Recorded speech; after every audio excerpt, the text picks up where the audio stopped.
Mampukah seseorang berdialog dengan dirinya, dengan ruhnya? Bisakah kita seperti umat akhir zaman ini bisa berkoneksi dengan diri kita sendiri? Sebenarnya mudah. Pernahkah teman-teman sebelum keluar rumah, tiba-tiba ada firasat? Jangan berangkat dulu, dalam batin kita berbicara. Tapi kita melawan karena kita anggap itu halu. Ternyata itu bukan halu. Ketika kita lawan, di depan kita hampir tabrakan. Seandainya kita mundur agak 5 menit saja, atau 1 menit saja, kita tidak akan ditabrak atau minimal tergores. Tentu semua pernah mengalami ini. Atau keluar dari tol, keluar atau jalan di setempat, kita bingung. Ke kanan atau kiri, dua-duanya bisa sampai. Tapi kita kemudian melawan kehendak batin, kalam batin. Akhirnya kita mengikuti yang sebaliknya dari bisikan itu. Kita jalani, ternyata betul ada hambatan, walaupun ujungnya sama. Inilah akibatnya orang yang tidak mampu berkomunikasi dengan batinnya, atau dia bisa komunikasi, cuma dia tidak menghiraukannya. Dan ini bukti bahwa ada komunikasi batiniah di dalam diri kita, yaitu komunikasi dengan ruh. Jika akal komunikasi dengan makna-makna, lidah dengan suara-suara, kolbu dengan rasa, ruh dengan sirnanya semua rasa. Itulah kemudian musyahadah, memandang kepada sumber semua rasa. Sahabat-sahabat yang bukan Allah, di dalam Al-Quran, adakah hal-hal yang berkaitan dengan itu, bahwa Allah berbicara kepada ruh seseorang, atau seseorang bisa berkomunikasi dengan ruhnya? Karena kalau seseorang mampu mengenal dirinya, komunikasi dengan ruhnya, dia akan mampu berkomunikasi kepada sang penghembus ruh, yaitu Allah Subhanahu wa Ta'ala. Dalam surat Al-Maidah ayat 5,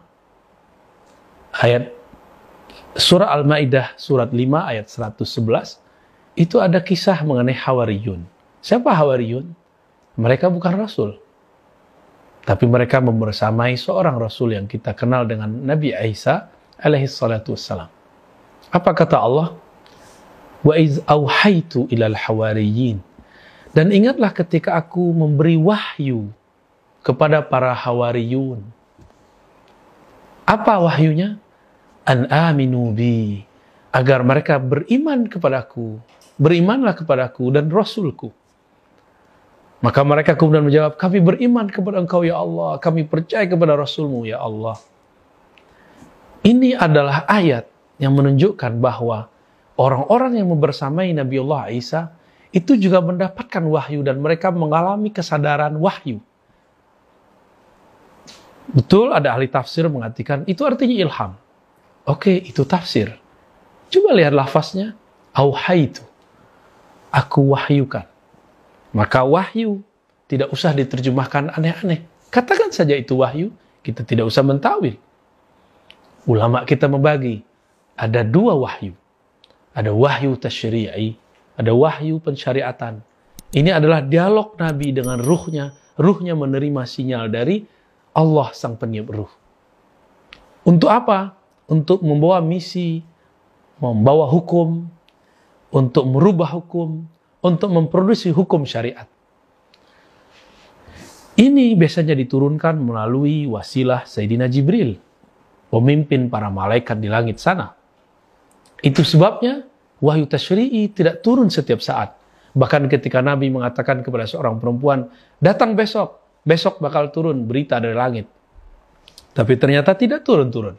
Karena wahyu tasyri'i bukan atas kehendak Nabi, tapi atas kehendak ilahi. Sebenarnya Nabi sudah melihat Al-Quran itu turun di Baitul Izzah, di langit. Cuma kenapa belum turun ke bumi? Itulah yang ditunggu-tunggu oleh Sayyidina Rasulullah Sallallahu Alaihi Wasallam. Nah, Nabi mampu berdialog untuk ranah ini. Tapi ada yang dilupakan orang, ada yang disebut wahyu nubuwah. Wahyu kenabian, yang mana inilah yang diwariskan para ulama, pewaris para nabi. Apa yang diwariskan? Adalah wahyu nubuwah. Kemampuan berdialog dengan ruh. Kemampuan berdialog dengan sang peniup ruh. Dan itu terjadi detik per detik, saat per saat, menit per menit, hari per hari, bulan per bulan, tahun per tahun, tiada hentinya.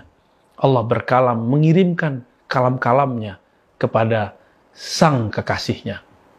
Yang diajak berbicara tentu kekasih, orang yang dikenal.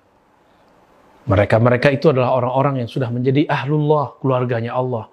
Khalilullah, temannya Allah. Habibullah, kekasihnya Allah. Tentu kalau kita bertemu seseorang, dia adalah teman kita, kekasih kita, sahabat, kita bercerita dengannya.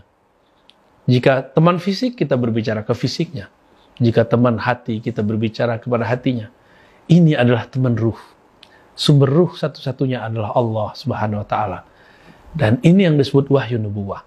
Yang belakangan oleh ulama ahli akidah karena mereka sangat hati-hati, mereka merubahnya menyebut dengan kata ilham. Ilham Rabbani. Padahal dalam kitab-kitab terdahulu, ilham itu maksus bil malak. Itu dikhususkan jika datang dari malaikat. Tapi kita berdamai saja. Supaya tidak salah faham, kita sebutlah wahyu nubuwah itu dengan sebutan ilham Rabbani. Ilham bisikan-bisikan, kalam-kalam, obrolan-obrolan Allah kepada kekasih-kekasihnya. Jadi bisakah kita berdialog dengan ruh? Bisa. Jadilah terlebih dahulu kekasihnya sang peniup ruh. Maka kita akan bisa berbicara dengan ruh. Mari meminta kepada Allah, berdoa kepada Allah, agar membantu kita mengenalkan diri kita kepada hakikat diri ini, sehingga kita bisa berbicara dengan sang maha diri, Allah Subhanahu wa Ta'ala. Sallallahu ala sayyidil wujud, sayyidil kaunain, sayyidina Ahmad, sayyidina Muhammad, walhamdulillah rabbil alamin. Assalamualaikum.